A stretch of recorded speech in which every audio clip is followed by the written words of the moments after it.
Fuck going on in here? Fuck going on, y'all? What's popping? What's popping? What's popping? What's popping? What's shaking?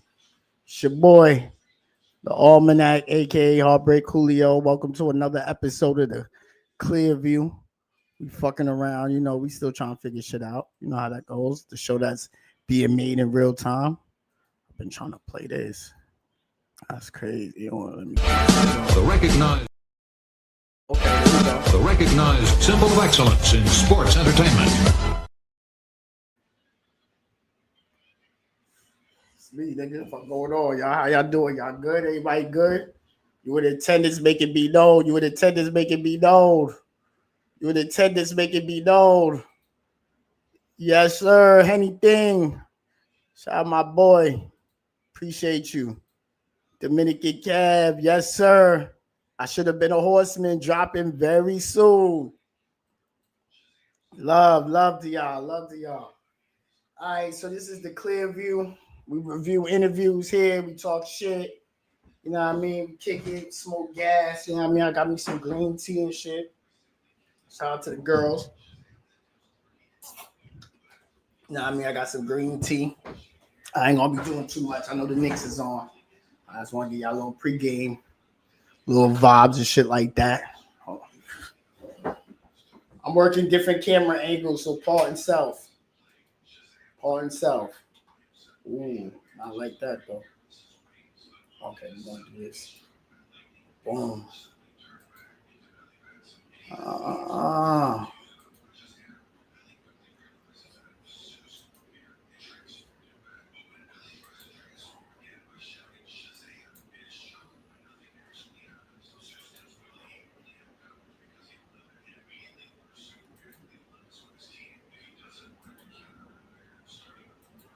So we're gonna do Tony Khan with Coach and Russo, because this really was a masterclass on niggas hating, but you really just gonna beat them with niceness. And it was a lot of slick hate. You feel what I'm saying? These niggas was hating on my boy Tony for a little while. Tony said, I'm gonna pull up. Niggas ain't think he was gonna pull up to the pod. Nigga pulled up to the pod on niggas straight up. Gangster. Hold on. Let's see if I can get it. Yeah, we're going to do it like this so niggas don't. We're going to try to not get flagged. Hopefully these niggas ain't on it like that. Show love. This day to come. I'd love to have a conversation with Tony because, Coach, I've said this. But this nigga we're going to learn things from this interview. And I hope Tony does as well. And, Coach, I want to say this, too. I give him all the credit in the world for coming on here. There are people in this business who have dodged me for over 2 decades. And the fact that Tony is coming on this show really does say a lot about his character. So I want to put that over to begin with. See, look. No doubt. We want to put over their big pay-per-view this Sunday. It's Dynasty. It's in Vancouver at the Rogers Center, the big main event, Kenny Omega and MJF live on pay-per-view, 8 Eastern, the 0 hour at 7 p.m. It's going to be a really, and they're known for their pay-per-views now. So we got a ton of topics to talk to them about. So without further ado, ladies and gentlemen, for the first time. Yeah, give y'all some context. Coach and Russo got their own podcast that you see right here. They got their own podcast. Shout out to them, please. Don't flag us. Love, we here to support. Go subscribe. Coach and Bro. Tap in with them. They be giving 8 point of views. You know what I'm saying? A lot of people feel a way about their critiques because, it comes from the old guard, if you will. You feel what I'm saying? So, on Twitter, on their podcast, they were very vocal about Tony Khan. So Tony Khan is known for his interviews, right? But he's known for being very media trained, if you will, very political in his answers. He don't give too much. But lately he had a great interview with Ariel Helwani. I do want to get into that MJF and Ariel. I don't know if they're gonna flag us. I'm trying to be live with y'all and tap in with y'all, but YouTube streets is hot for niggas doing what I'm doing right now. And of course, I picked the best time to start some shit like this, but we here. Follow me at Heartbreak Julio on Twitter. If you're on YouTube, follow on the Twitter in case this get knocked down. We'll still be on Twitter live. They can't take us away on X or whatever y'all want to call it. So tap in with us there. But So Tony Khan been talking his shit in these interviews, like, yo, I'm back. Now he's giving more answers, more details. A lot of stuff he would be like very not speak on. He been peeling back the layers on certain shit.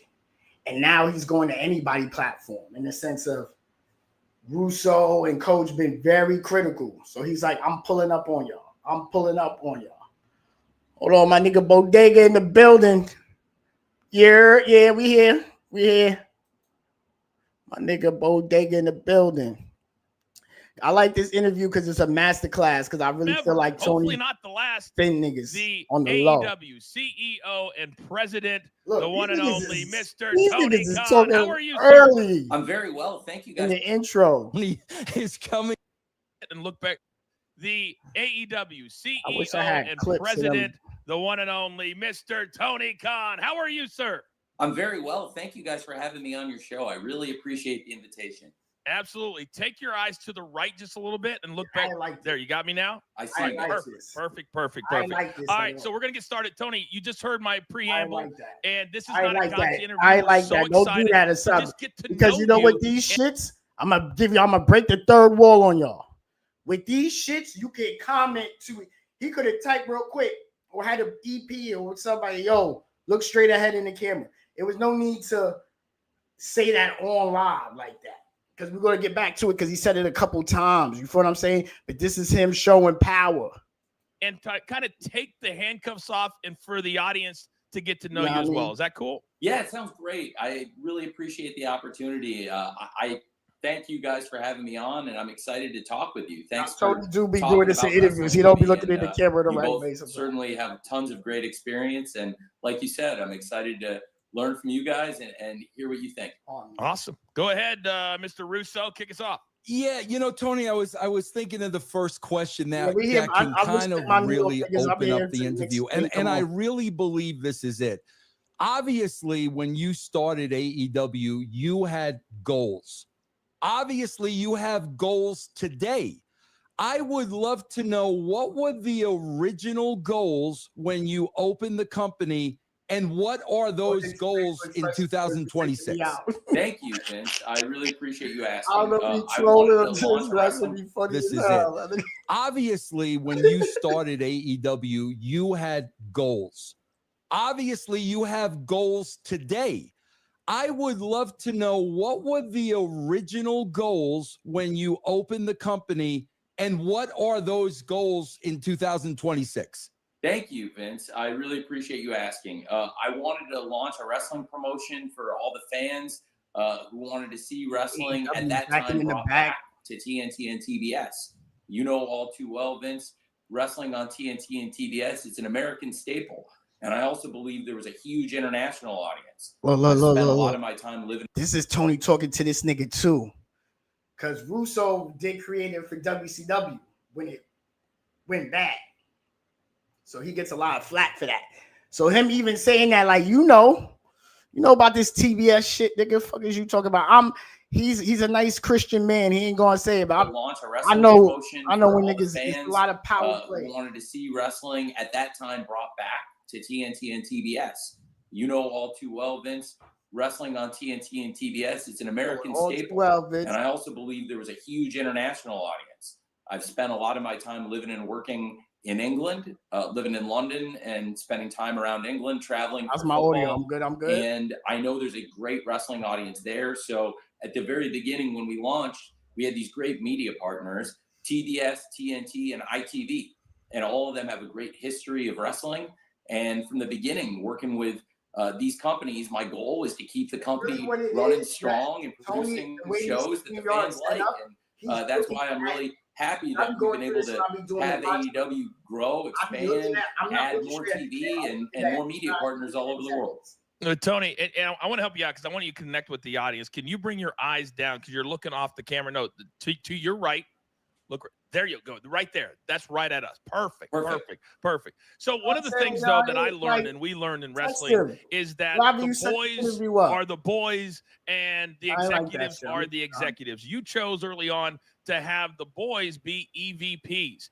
How did that, or how has that gone? And have you changed your mindset on having the likes of Kenny Omega, a Young Bucks, a Chris Jericho be a part of that executive tree? Well, I'm really excited you asked. We've got wrestlers that have been with us from the very beginning, and we've got staff that have been with us from the very beginning, and some people who represent both the wrestling side and the office side. Those are all great people. You know, Kenny Omega and the Young Bucks have been executive vice presidents here since day one. We were really excited to announce their launch, and without the Chris Jericho versus Kenny Omega match in the Tokyo Dome in 2018, I'm not sure I would have believed that the economy and the possibilities were there. But when I saw how much really Chris Jericho and Kenny Omega. I don't see the big deal about AEW niggas being execs in the promotion and shit like that. Triple H was caught with making moves as a wrestler. He wasn't even in the main event and screwed Brett, nigga. Think about that. Triple H wasn't even in the main event. And niggas was in talks that got Brett screwed. You feel what I'm saying? Like, but niggas want to pick and choose for tribalism. Like, shit been going on. Niggas been wrestlers making decisions that affected other niggas too. These niggas just being honorable and honest about it. And it's real because, like he's getting into, the Kenny Omega and Chris Jericho set this whole show able to grow the international business. It was a big part. With really, in some ways, I thought one hand tied behind their back and have so much interest in audience for what they were doing in 2018 in New Japan Pro Wrestling, a company that you guys are very familiar with. Sure. For me, I love working with different sports, but for me, wrestling's always been my favorite thing. So having those guys involved, you mentioned Kenny Omega, Young Bucks as EVPs, Chris Jericho here from the very beginning. They're all instrumental in the creation of AEW. Politic against the Rock. That's a fact. Important to us today. But I want you to get specific for me, because a lot of fans want to know. You kind of broad strokes, but what do they actually do when it comes to executive work outside of their talent work? Well, it's different in those cases. In Kenny and the Young Bucks case, they had those titles from the very beginning, and they've been very involved in different aspects of the company, creating some of our pay-per-view events from the very beginning. We worked together to really put the elite in all elite wrestling, and a lot of the ideas we had was really hold on, y'all. Because you got to paint the picture. The elite really was running shit. Y'all gotta understand that. You gotta understand. Niggas wasn't like a nigga like me was tapped in the Ring of Honor. You know what I mean? Niggas I had to put on the Ring of Honor. Niggas was not watching Ring of Honor. Keep it 1,000 with you. Only the purists, the real sickos was watching Ring of Honor. Niggas wasn't even watching Ring of Honor like that. Let me tell you that. You think that fraction of niggas, the same fraction of niggas, cut it another fraction of niggas, because them niggas definitely wasn't watching New Japan. So for Kenny and the Young Bucks to get shit hot off YouTube and working in New Japan, working in Ring of Honor, these niggas was selling elite shirts out of Hot Topic, nigga. Like I said, niggas selling Wild Records independent. But he getting major placements. Like, you know what I'm saying? These niggas was in Hot Topic of New Japan and ROH. And YouTube. Now in 2026, the landscape looked different, but shit was not moving like that. I'm gonna keep it 100 with you. It was not moving like that. All these niggas, WWE took all the niggas. WWE took all the niggas. Danielson, Cesaro, Seth, TNA took the rest of the niggas. Joe. Like, come on, bro, niggas. It wasn't moving like that. Them niggas really did that. Young Bucks, Kenny Omega. I ain't fuck that other nigga, but Cody Rhodes, niggas really shook that shit up, man, off skits and being hot. That the guys had done before AEW started. They built a huge fan base all over the world. Ring of Honor is a company where they had worked New Japan Pro Wrestling. They built a legacy. And I knew there would be a huge audience for pro wrestling if I brought these stars in. So they're very involved today in the company in different aspects. Kenny Omega has been involved in different digital projects for us, but also very involved on the wrestling side. And the Young Bucks to this day are a huge part of the wrestling show. Chris Jericho came back to AEW after being off the show for a while, but Chris Jericho is always a part of the AEW. We would not have gotten into this position without him. He's instrumental in the launch of AEW. So I was really excited for Chris to be able to return to AEW in his hometown, Winnipeg, and get a great reaction and help us get, I think, some good buzz for what has been really strong viewership for us, our biggest viewership in a couple of years, which is always a good thing in pro wrestling. We've been really enjoying it. And for me, I think having a lot of people with experience in wrestling is really helpful, especially at the formation of the company in getting the wrestling TV show going. You know, Tony, I don't want to harp on this question, but being in the business as Coach and I got to push back on something based on my experience. Yeah, I like okay. Okay. Tony, I have always said this. Regardless of what company I worked with. When you have a talent, whether it's a current talent or a former talent in management, there's going to be issues. Because wrestlers, you know, let's face it, Tony, and listen, it's a little different with you because you got wrestlers on the contract, but a lot of wrestlers came up as independent contractors. So what happens is that makes it every man for himself. So now all of a sudden, if you've got a talent in a management position like that, he may have heat with other talent. There may be some old baggage there. Man, Tony, I'm inspired sure the show. Point you had to run into that. I inspired to do the show. You know, I think in every walk of executive life, there's going to be different people and different backgrounds, and always, you know, in business, see what I'm there's saying? issues every day, and that's what's great about pro wrestling. It's the only sport that goes year round.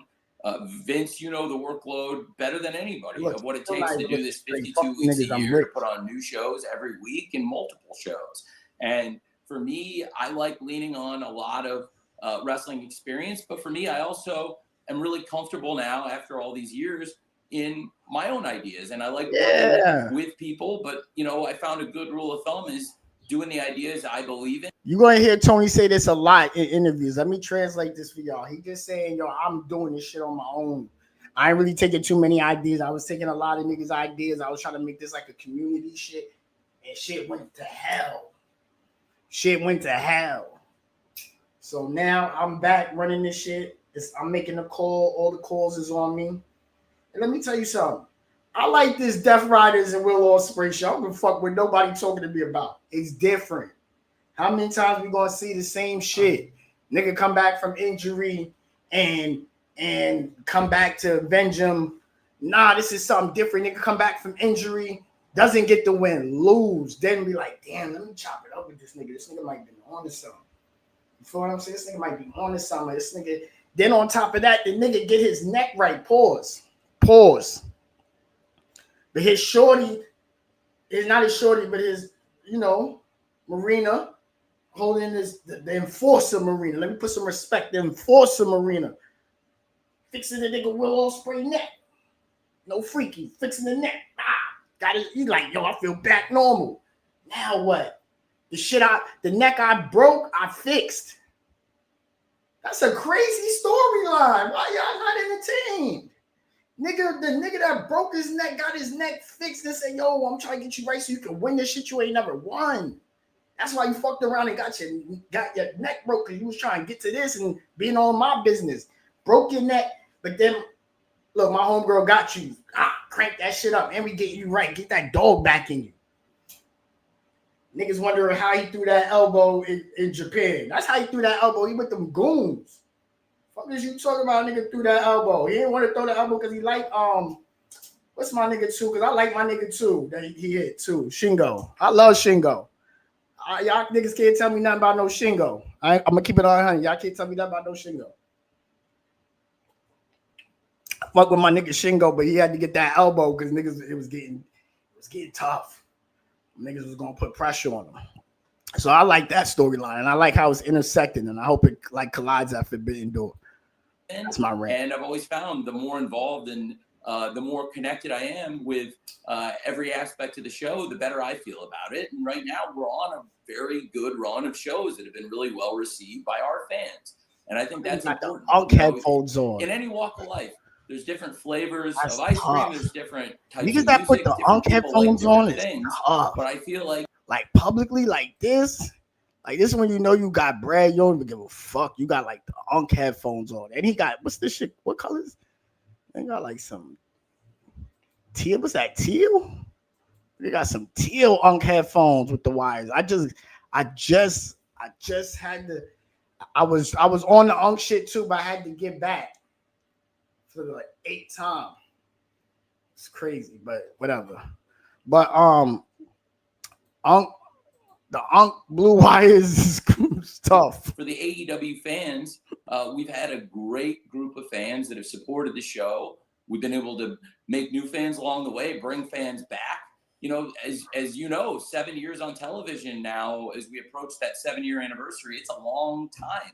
And to have people that have been a part of it from the very beginning, that's a special thing, because in sports, to have executives, coaches, players to last 7 seasons on a team and to have a good core of them, that's a pretty special thing. And Coach, you work in sports in addition to wrestling, so you see this drinking from coffee. the sports side too. That's to have a team that's had problems with leadership and to have, he'll just go in on my a case, tangent. the CEO and president. You know what I'm saying? Like, that nigga go on a tangent, but I get it because it's business. He be on his business time, but yeah, he going in tangent. I ain't gonna hold you. Like, now I'm watching it and I'm like, great wrestlers that are still thriving after 7 years, but also have a lot of new, fresh blood that we brought in, new, fresh faces, and an exciting company right now. That's an exciting thing after 7 years. There's no doubt, and I'm so glad you brought both of those things up, because I think you just said you like to do things from your perspective, which is awesome. And I will give you credit that you work in the office of Jacksonville. Your dad owns that, and then you started a wrestling company. Very difficult about my dad already. Niggas talking in my dad's pockets already. It allows you to bringing up my dad already. Like to do things from your perspective. Bringing up pops already. And to have a lot of the executives and coaches and a lot of great wrestlers that are still thriving after 7 years, but also have a lot of new, fresh blood that we brought in, new, fresh faces, and an exciting company right now. That's an exciting thing after 7 years. There's no doubt, and I'm so glad you brought both of those things up, because I think I know it's a you lot just said going you on like to do things from your perspective, which is awesome. It's beautiful. And I will give you credit that you work in the office of Jacksonville. Your dad owns that, and then you started a wrestling company. Very difficult to do. But with that being said, it allows you to be pulled very thin. A lot of fans, because we polled them and said, what do you guys want to know from Tony Khan? And one of the biggest things that they wanted to know is, when we're seeing these matches and these decisions and all those types of things, because you have so many things going on, do you have a group of people around you? Are you signing off on all of these decisions? And because the wrestling we grew up in, there was a whole room of writers, because it's very hard to be as creative as one person. This is crazy. What is your scenario or situation? Imagine like? Niggas trying to sit down with a number of people that who was like imagine niggas in '95 trying to sit down and talk to Kevin Sullivan about booking and shit like that. You know what I'm saying? Like, niggas couldn't even get Ted Turner on a phone, let alone on camera. You know what I'm saying? Like, Vince ain't never really do no shit like this. Like, gotta really appreciate this guy, man. Yeah, I mean, like, gotta appreciate him, man. That's not glazing. That's just facts. Work with me in different watch aspects. A lot of wrestling. Watch a lot of interviews. Niggas helping it up. Put together the announcing, the on-camera segments, putting together backstage segments.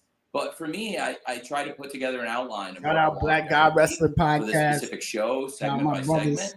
And shout out to I think Almanac. it's good when I'm more involved in it. Shout my nigga Birds down bad. Shout Fat Boy. 7 years where the fans can tell and want me to be very engaged. And also, a lot of it is making sure it's quality control. And, in any sport, there might be a play that somebody would bring in to the office that might not work for a certain reason. There might be an idea going into a free agency or a draft. Let's skip through this a little. I am a fan. Look. I've never been in a locker room. I've never this was Russo hating on media managers. I am a fan, and I know I am Jaguars. Well, I mean, honestly, I just had my own way of doing things, and I kind of did it that way all the time. But we're all different. We in different companies, different shows. And I'm sure that you've had different experiences. Some shows that maybe you put together on your own and then came in and talked to people about, and some that you wrote in a room with a lot of people. And so I imagine that's a different process for you. A lot of times in this interview, how you might do one show versus another show. You know what I'm fucking. Well, I mean, honestly, I just had my own way of doing. Like, hold on, y'all. He talking like, yeah, he listening to coach and all that and being respectful, but he really talking to Russo. Because anybody that can understand where he go through, the closest nigga to it is Bischoff, Russo, Kevin Sullivan. So he's talking to him a lot. We're not gonna go through this whole shit, but just when y'all watch it on your own time, he's talking to Russo a lot in this shit. Don't get it twisted. Russo talking back to him because he want a bag. Did it that way all the time, but we're all different. We all do things differently. But Tony, listen, I'm gonna warn you first. This is a four-seamer coming right at your head, Tony. This ain't a softball. This is a big pet peeve of mine, Tony. Okay. You got to help me out with this one because I honestly believe overall this has hurt the wrestling business tremendously. You brought up sports, okay? Jag. Hold on. Are you going to double or nothing? Nah, double down bad. I'm not going. Not going. But shout out to everybody here. It's a beautiful arena. It's nothing like AEW. I love it. I wish I was there for a 4-hour pay-per-view. I won't be there, but shout out to everybody that's going. It's lit. Y'all gonna have a great time. Nigga, be honest with y'all, I'm not even trying to talk shit, but a lot of niggas can't say this. Like, so I'm gonna pop my shit a little bit. I can, like, knock on wood, I don't gotta see another wrestling show ever again, bro. I done seen all my top 5 live. Rock, Sting, Bryan Danielson, AJ Styles, and Homicide. I done seen all of them live. 3 of them multiple times. Sting, yeah, 4 of them multiple times. I only caught Rock WrestleMania 29. But what you call it? And I might have caught Rock at a Raw or something. But I don't quote me on that. I caught Stone Cold out at the Garden. So I done seen all my top 5 live. I'm good, bro. Like, for real. But I love the experience of going to the show with your friends, watching it. You gotta have a plan though, because niggas be stink. Niggas be stink. Sometimes you be there for mad long. You be tired, your legs are AEW. Mentally prepare yourself when you go into that shit. You're gonna be in your seat for like 5 hours. No lie. So take a look at the card, map it out when you want to get your food, because you're gonna be in that seat. You're gonna get there early because you want to be good and beat traffic. You're gonna be there like 6 o'clock, and it's New York City, and it's Sunday. It's gonna be nasty traffic. So you're gonna be in your seat like 6 o'clock. I promise you, ain't even in your seat till 12:30. And God bless on the let out. God bless on the let out. God bless on the let out. Double or nothing. Thank God it's a holiday the next day. Because God bless on the let out. God bless on the let out. But I love it. I love it. Tony, let me get in my rant. Hold on. Let me get in my rant. Of the San Francisco Giants. Niggas scream about 5-hour pay-per-views. But for me, if they charging $50, yeah. They giving me my $50 worth, and I respect it. Especially when they start the year on Revolution, when they be complaining about Revolution 5 hours, bro, they didn't have a pay-per-view March is their first pay-per-view. It's been 3 months since they did a pay-per-view. Late December. Go crazy. 4 hours. Yeah, I'm here. That's why they call niggas sickos. We sick for real. So I don't mind the 5 hours. That $50.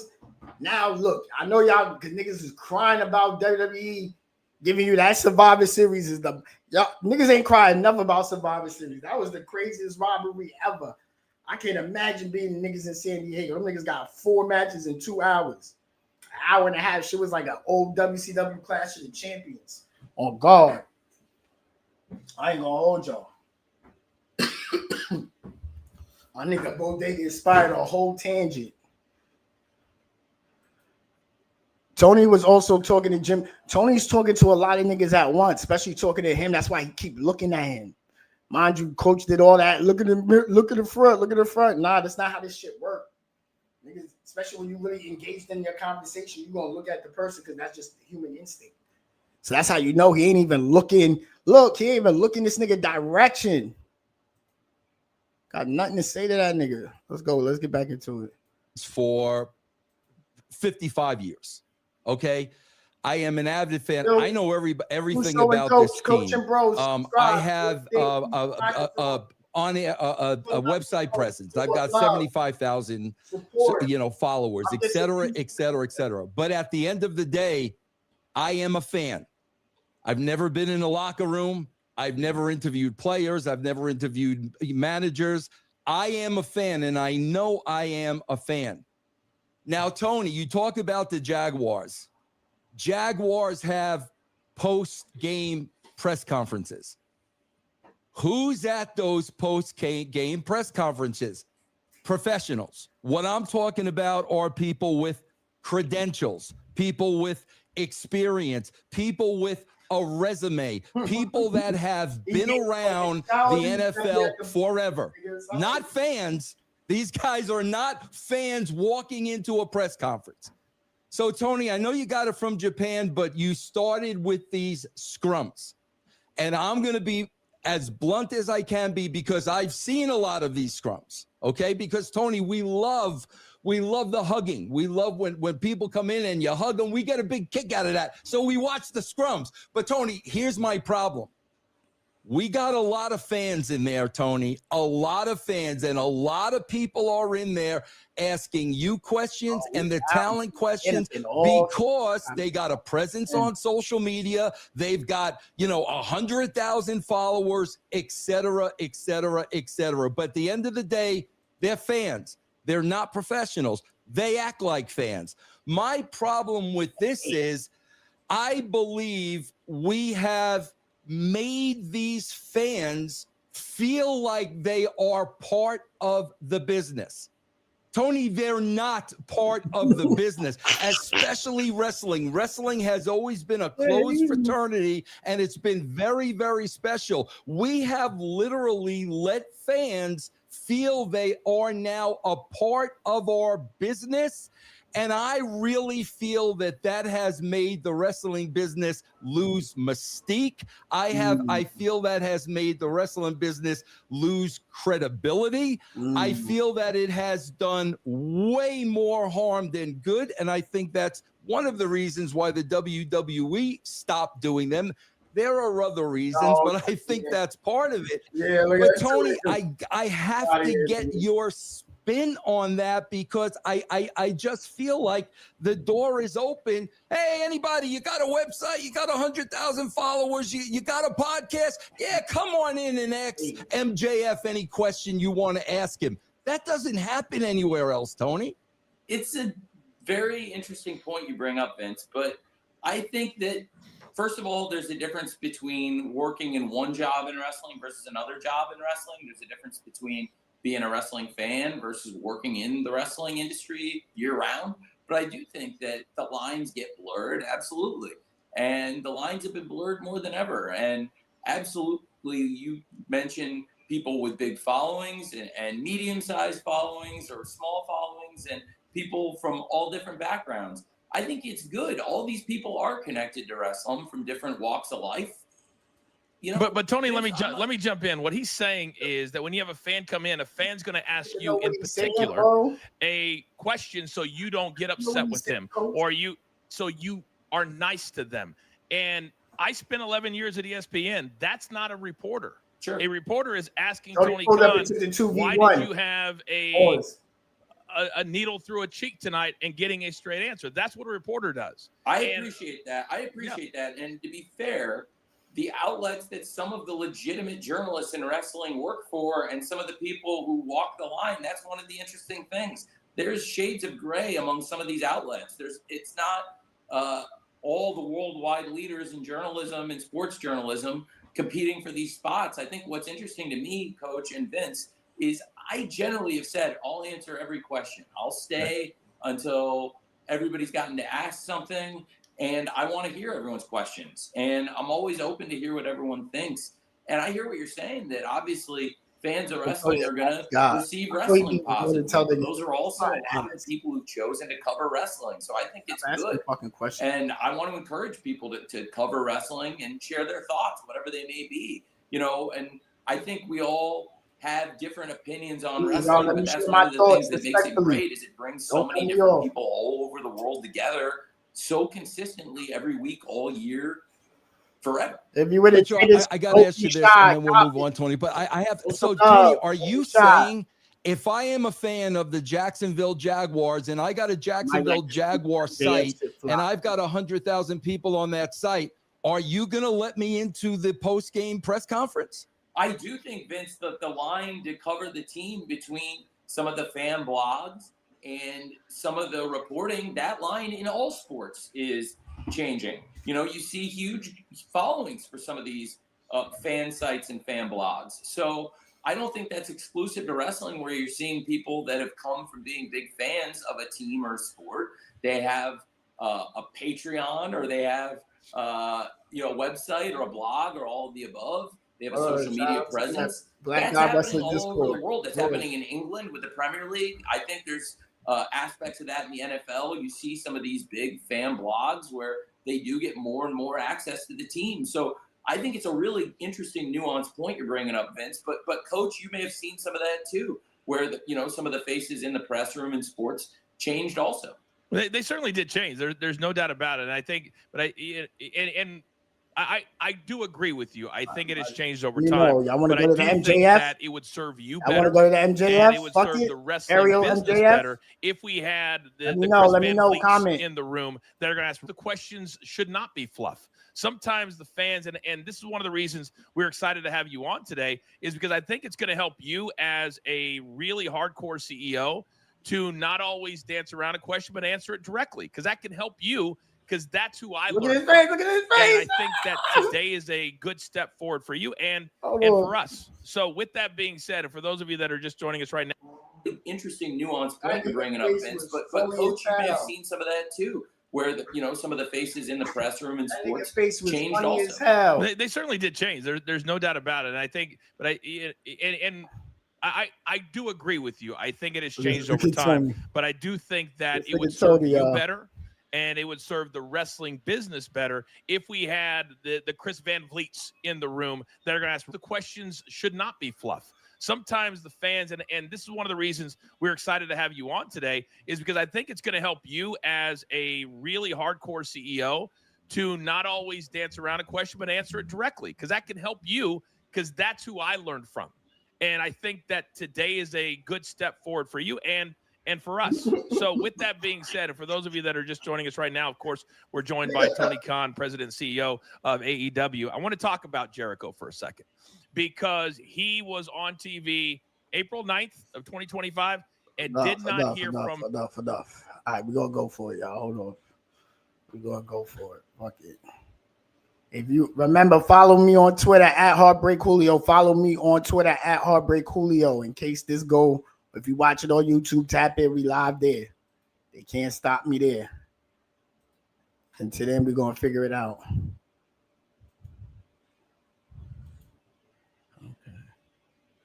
Okay.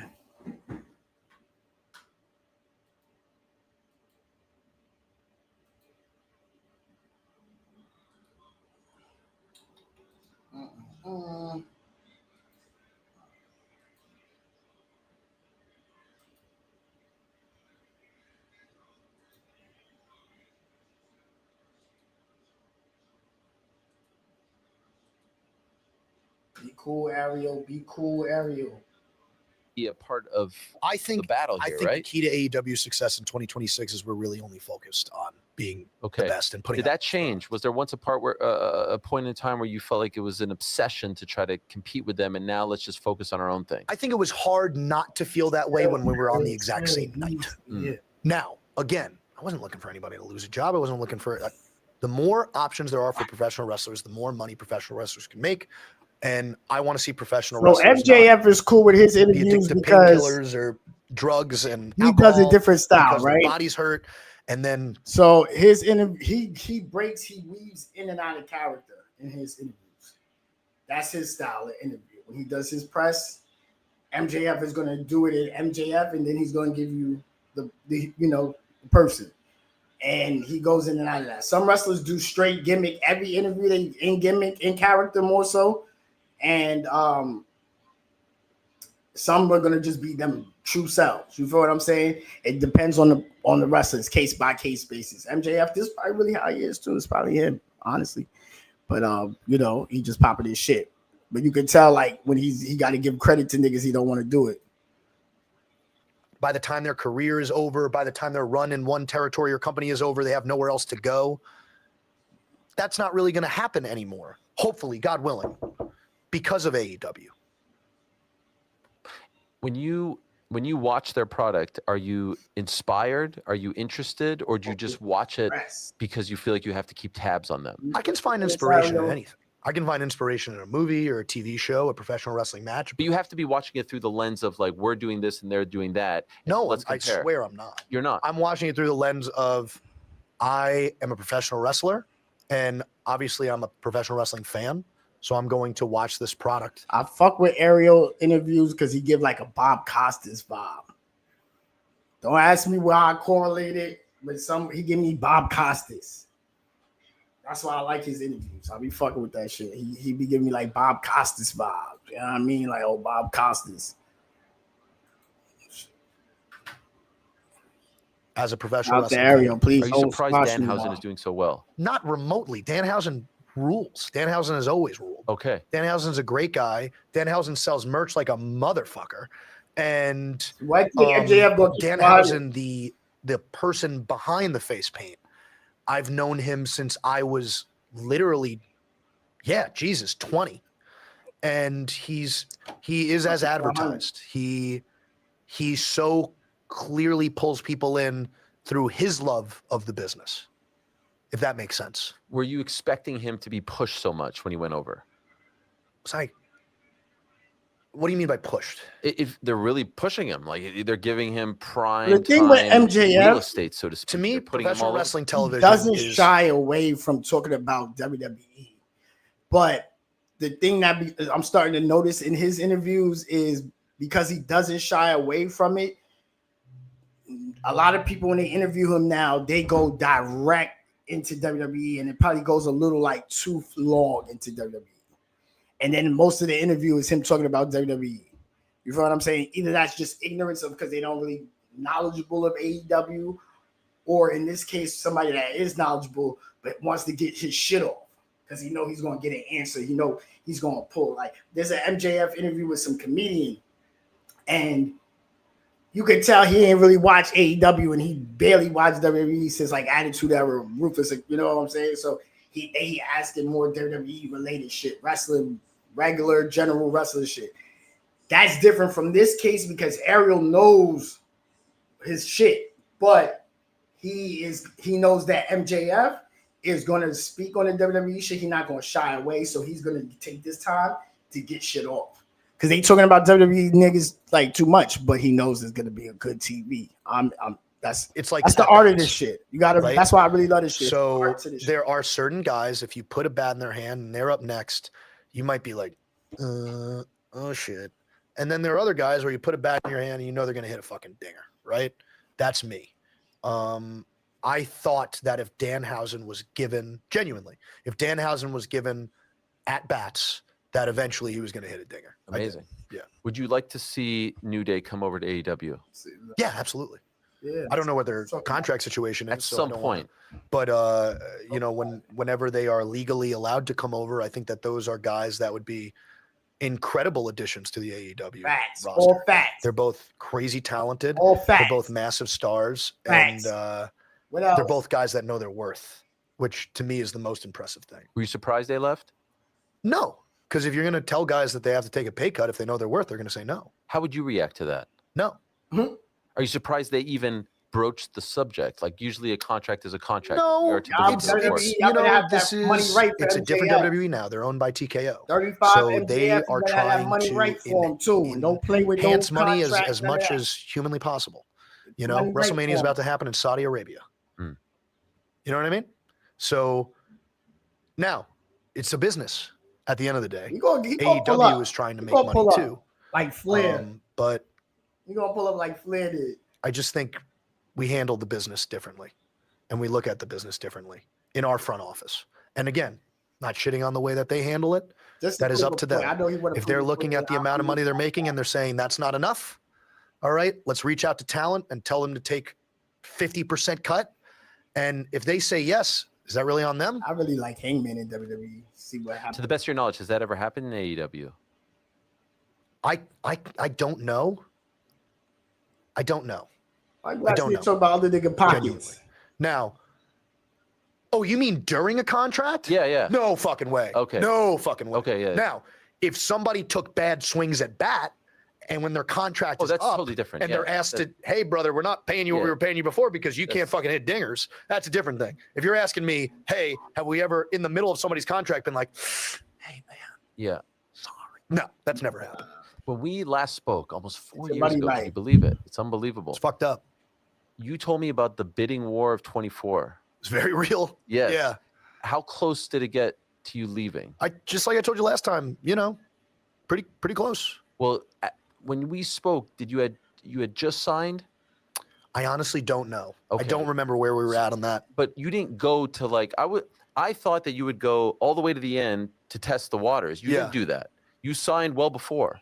Why didn't you? I wouldn't say well before, but I signed before, but did not you even well. talk to them? Good. I can't legally answer that question. Yes, of course you can. But let's use our brains. Okay. Wouldn't you fucking want MJF on your roster? Of course. So there's your answer. I thought it was going to truly come down to the wire. Yeah, it didn't have to. Was it tough? Was it tough? No. Really? No. How come? You have to know your worth. And I know my worth. And my worth was built because of the legacy that I'm building in AEW. Talk to these niggas, right? Max fucking. There is something very enchanting to me, no matter how much money did or does or will gets thrown at me. And trust me, it was a lot, hypothetically. Mm-hmm. Okay? It was a fucking lot, hypothetically. It doesn't matter. I'm about to put 50 because on IG. I care about my legacy more than anything, as I discussed on TV, which is why I cannot get my head shaved this Sunday, because that's a part of my legacy is my hair. Of course. So that paper. The idea of going down as the greatest of all time is really important to me. And I also think that there's something very special about being able to say that with having never worked there. I think that that's really cool. I think the idea of that happening in the wrestling world, and to me, the Mount Rushmore of professional wrestlers turned actors are Dave Bautista, John Cena, Dwayne "The Rock" Johnson. As you know, Mount Rushmore has how many heads? 4. My goal is to be that 4th head. And if I could pull that off on my name alone and the legacy that I built on my own back, not from a machine, just the Maxwell machine, I think it would feel all the more sweeter. Never say never in this business. Ever. Right? Yeah. We know a guy who said never, ever, right? You can never say never in this business. But I'm just telling you where my brain is right now at 30 years old. Today. For the longest time, that guy was Sting, right? It was Sting. You ever talk to him about that? I did. I am not going to give away how he felt about that run. Not necessarily about the run. Okay. But that was a really interesting answer. Sure. About being that guy on the outside. Yeah, we've discussed it. Absolutely. And the pride that comes with that, perhaps? Absolutely. Yeah. Yeah. Because he was that guy for... He had immense pride over it, and I think it's why he was so tentative. Right. I would say. Even when there was no run was alternative, like real alternative. Yeah. His run was funny. We can't lie about it. Yeah. You said he regrets it. Regrets what? Eventually going. He's a Christian. I don't think he regrets anything. I think he looks at everything as a lesson. Okay. At moments. When you did sign, so did the contract start in 24? Because you said it was the bidding war for 24, but you signed a little bit before. Did it kick in 24? I don't know what I'm legally allowed to say yes or no. Can I ask how many years did you sign for? I can't ask about that bread. I'm just wondering if we're getting another one in 27. Was it a 3-year deal? I can't tell you when we're getting it, but there's going to be another one. And I'm going to be very young. Let me ask you, what changed? Because I remember you hitting me with the bidding war for 24 without me even prompting you. Who's to say hypothetically that my contract doesn't have literature in it this time around that I can't go on a podcast and say, hey, my contract's coming up on this date. Hypothetically speaking. Is free agency, though, looming for you? Hypothetically the hottest speaking, free agent. Hypothetically speaking, if I was a free agent, I'd be genuinely the hottest free agent of all time. Yes. Ever. Within the next. Who's to say? Who's to say? Who's to check? Who's to say? I will say, I'm pretty fucking young. Yes. Yeah. I mean, to go through another major contract in your early 30s. But as we've discussed, I explained where my thought process is at right now. And I'm focused on All Elite Wrestling and building my legacy in All Elite Wrestling. And in La La Land. The Great Swing of 28. I'm trying to come up with like another one. Who's to say what year it's going to be? Yeah. Or what? I mean, I'm telling you right now, if it is 28. Ariel be knowing too much and he trying to get that was fucking horrible. Literally on the spot, though. Like, you know, I mean, I guess. Jam niggas up. Yeah. But they love you over there. They do. But they love you more at AEW. You could tell the way Tony like we're gonna let talks this about rock you for like 9 and minutes, thinks then of I'm you. out of here. Y'all go. You're like his guy. You're his MVP. And all I feel that. like he has immense. I know you say you don't like him or whatnot, but I feel like there's a trust there between you and him. There is. Yeah. I like him enough to admit that. Absolutely. Like you're his big game. You're his Jalen Brunson, if you will. He puts the ball in your hands. The Knicks are Right on horrible, time. but I understand where you're going with the ball. If the ball is in my hands, he's comfortable. Right. Right. As he should be, because I've proven time and time again how big of a draw I am. But sold out. No matter how good you Double are or with nothing, that ball, sold out. You got to be able to fucking pass it every now and then. Double or nothing, And sold out. That's why I think AEW is so special right now, because Louis Armstrong Stadium, nice stadium. I'm telling you, I've been there. Brody Nice. King, Sold Darby out. Allen, Swerve Strickland. Gotta give the Hangman flowers Adam where it's Page, due. Kenny Omega, Speedball Mike Bailey, Kevin Knight. I mean, these are all dudes that I can say confidently are insanely good professional wrestlers. And it all made for insanely good professional wrestling television. So it doesn't, I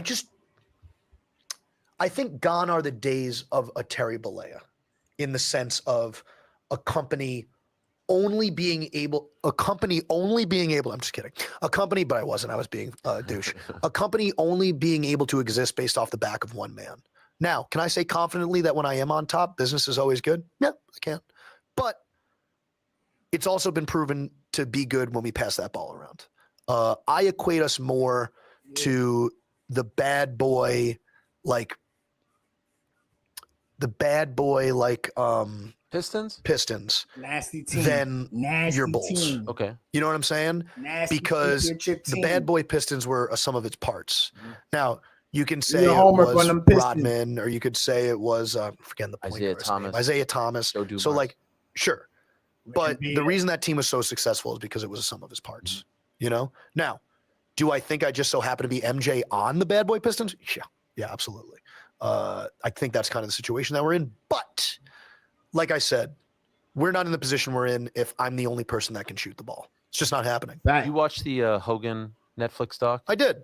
I I think they skimmed over some things. They sure did. I think they skimmed over a couple fucking things. I'm just a little bit. Just a little bit. Do you watch Right. that and say, man, I can't wait till I have a legacy? Not I ain't gonna like hold him, you. but like Hogan where was they're still making alive. He might have taken me hard back to docs some on me on circles with Netflix that and whatnot. Like, doc. I Yeah, can't it's gonna wait. happen. How good it was. It's gonna happen. I mean, fuck, man. framed. Like when my career's over, I genuinely think that people are gonna hold me in the same reverence as that guy or Sean or Austin or Rock, and I believe that whole Flair.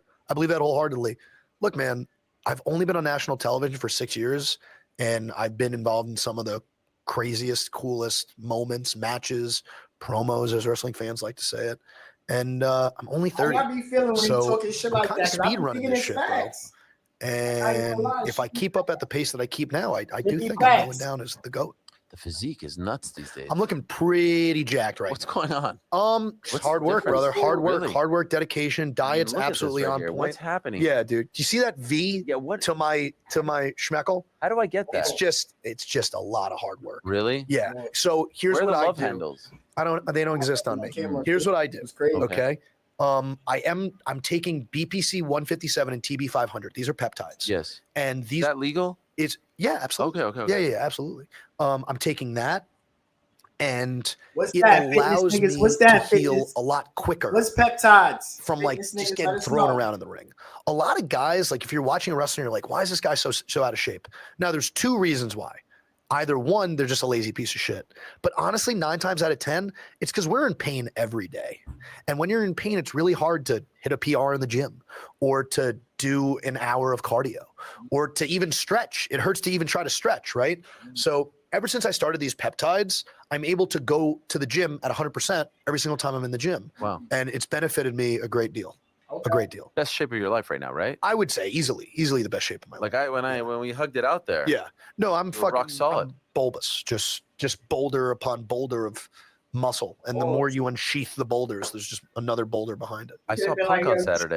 Yeah. Seen him in a while. How's he looking? Jack. Yeah. Is he still a piece of shit? I mean, we didn't get to talking all that much. Yeah.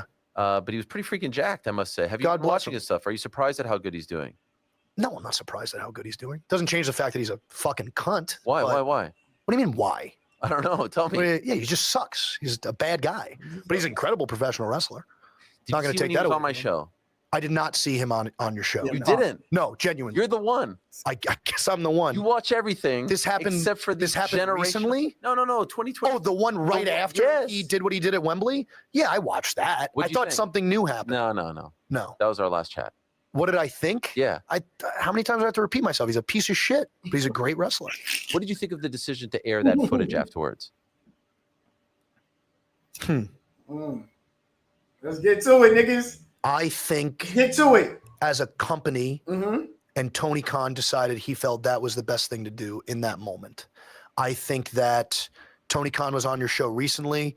When you asked him that question, what did he say out of curiosity? Because I'm blanking. I don't want to paraphrase. I don't remember his exact answer, so I don't want to put words in his mouth. So, and I don't want to put words in his mouth either. I'm asking you, what did you think when you saw it? Did you think it was the right move? I didn't really have an opinion on it. That was like tennis real And I know people are going to be like, you're full of shit. I really didn't have an opinion on it. That was like a lot of people felt like it wasn't the right move. Like they should have just ignored it and moved on. But again, now we're looking back on Black Eyes from what year did we air that? 23. I haven't had a chance to speak to you since then. Hear you. But now we're in 2026 and we're just putting on good shows and we're minding our own business and we're, as I showed you with the stacking, we're just stacking our shit up and they're going to do what they're going to do. Is there a different vibe in the locker room? Oh my God, night and day. And what do you attribute that to? I attribute that to there's no longer people in the locker room that look at my company as a stepping stone. They look at it as a legitimate company. And we had a lot of guys, I shouldn't say a lot of guys, but we had some guys that came in and they were like, I'm going to show up and be top guy and go back to Vince. Really, motherfucker? You're going to leapfrog me? Good luck, pussy. Not happening on my watch. And it didn't. Because no one's nearly as good as me. No one's nearly as good as Hangman or Swerve or Kenny or Ospreay and Samoa Joe. The list goes on and on. So I think a lot of guys came into my company. They thought that they were going to be able to brother themselves to the top. And it didn't happen because we are where the best wrestle. Okay? We are where the realest of real wrestle. So we no longer have that in the locker room, and it's a breath of fresh air, man. I don't have to look anyone in the eye at work and think to myself, this guy doesn't want to be here. Everyone in my locker room wants to be there. There's no one like that anymore. All the bad eggs. Everyone's ready to fucking rock and roll, and everybody wants to put on the best show possible. Wow. How do you feel like we got to that point? People had to get weeded out. Okay. Yeah. Yeah, man. Can I ask, like, who was the biggest offender of this? You want me to say a name? Sure. You told me to ask you the hard question. The biggest offender? Yeah. Ooh. Who came in there thinking, I'm just going to use you all as a stepping stone to go back to New York?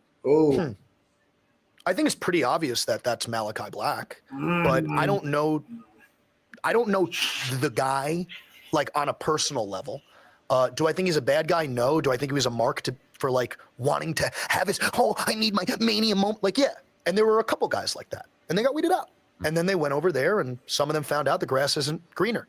Right. And perhaps some of them did. Some of them, for them, the grass was greener. But I'd say a majority of the guys that were like, I'm just going to use All Elite Wrestling to go to WWE or to go back to WWE. I think you're going to see a lot of those guys ask for a 50% pay cut from the office. Or you're going to see a lot of those guys just get released. And it's unfortunate because if you show up to our company and you work hard, there's really no need to burn bridges. Like I said, I'm not shitting on him. I'm just simply telling you what I was told by a majority of the locker room about this specific individual. So as a team captain, as a leader, even though, yes, I am 30, and as somebody who's been a part of this promotion since day one, I don't want to deal with guys that don't want to be team players. Fuck off. Go elsewhere. Or fucking prove me wrong. I would love to be proved wrong. It'd be great. Talk your shit. Prove me wrong. Were you surprised Jericho came back? Not at all. It seemed Chris Jericho's a part of the fabric of our promotion. But for the longest time, it seemed like everyone thought it was inevitable that he was going back there. Yeah, but people thought it was inevitable I'm going there. Yeah. People think a lot of shit. I mean, Chris Jericho, AEW, as much as we have a storied rivalry, and I fucking was punching him in the face and he was punching me in the face for well over a year plus. I can't sit here and pretend that All Elite Wrestling doesn't start without Chris Jericho, because Tony Khan had to go in front of these Warner Brother executives, and they were like, well, who's your big draw? Yeah. Here's Chris Jericho. Oh, fuck, you have Chris Jericho? Right? That was the, like, because I put a little respect on Jericho's name. Chris Jericho. And I think the cool thing is in wrestling, wrestling fans are always going to chirp. Everybody has their ups and their downs and their ups and their downs. Fucking, if you asked a wrestling fan in 2024 what they thought of MJF, they'd tell you I was the shits. You ask them now, everybody around the world saying I'm the best professional wrestler on the planet.